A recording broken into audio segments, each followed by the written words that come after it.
Hey yo, story time, man. Good afternoon and welcome.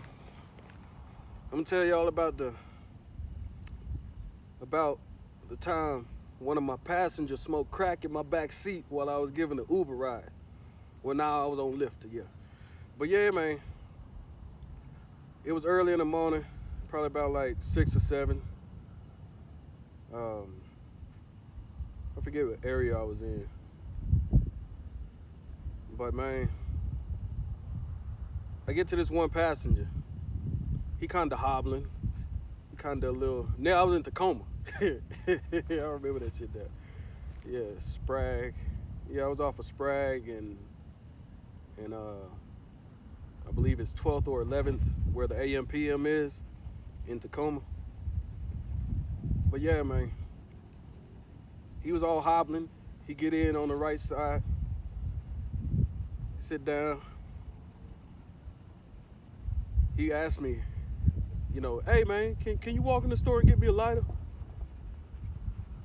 For some dumbass reason, I got myself up, went to go get him a lighter.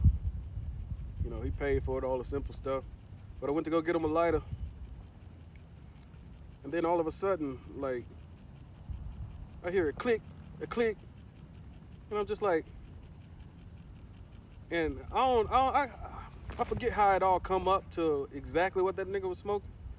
But you definitely, like, either you smelt it or it was just some type of periphery. But I look back, I was like, are you smoking in my car? He was like, oh, don't worry about it. I got the windows down. And I'm just like, nigga, but that's crack. Type shit. But so yeah, he get to his destination. And I'm just like, ain't this a bitch? It's like that was probably the craziest thing that happened in the 2 years up to that point. But then I go up towards the north or whatever. And I remember getting this other passenger, their couple or whatever. So all of a sudden, he need to go to the gas station. Took him to the gas station. They was all cool. And then he needed him some beer or whatever. So I took him to go get something to eat at first. I think we went to Wendy's. So he went to Wendy's and then he was like, you want anything? I was like, nah, I'm good. They was cool peoples. And then he was like, can we stop at the... And then it was the funniest part about it because he was just like, can you turn up the music? So I turned it up. And then I always ask him, I was like, do you have a preference for audio? He was like, yeah, can you put on some Spanish? This type shit. So so I turned on the music. He was like, can you turn it up? I was like, yeah, turn it up. Shit, less than a minute later. Or maybe 2 minutes later. Hey man, can you turn it up a little bit? I was like, yeah, no problem, motherfucker. So we listening, shit loud. And he was just making jokes and just, being very festive over at the restaurant or whatever, at the little Wendy's or whatever. So on our way back, of course he didn't have 2 stops. He only had 1 stop. I think I was in Bellevue at the time. Yeah, I was in Bellevue. Off of Bell Red. Yeah, so Bell Red Road, I believe. Some shit like that. But yeah, he was like, hey, can you stop off? I need some beer. So I was like, all right, no problem, guy. So I stopped off because they was being friendly. They offered me some food and all that. It was all cool. But I stopped off at the gas station. They get them a 12-pack or something like that. And we're headed back. And it was just the funniest thing.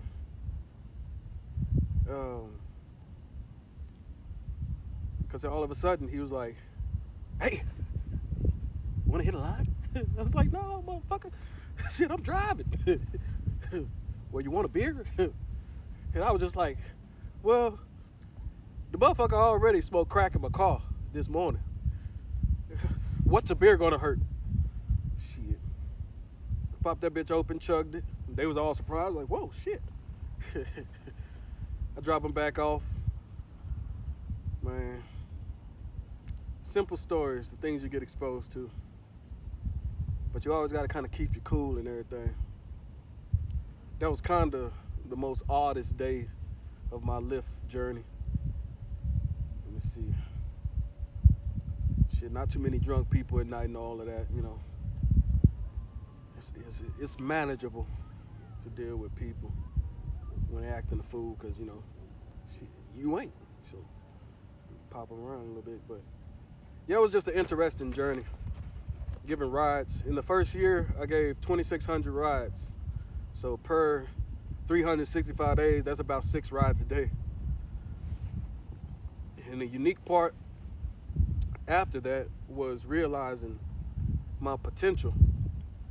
I think I was, it was right after, well, it was all in the same thing. But yeah, I just finished up working for Brinks. Yeah, because about a year after I was working for about a year and 6 months or so, I was working for Lyft, and then I got a job working for Brinks, the armored trucks and all of that. So coming up out of there, shit, to go from a decent wage a week to half of that, and then you trying to be cool with everybody because of the situation, but then you realize they fucking with your money. Shout out to that boy over there that kept fucking with my money. But if it wasn't for him, I wouldn't have developed a chocolate chip cookie company in the way that I did. So that's the only reason why I appreciate what he did. You know, a whole lot of learning. You know, learn to avoid. Because you done gone through this situation, now you gonna choose to go through it again? Like, hell no, man. I stuck over there for a whole year trying to, you know, make sure I get it right and try to be smart and all of that.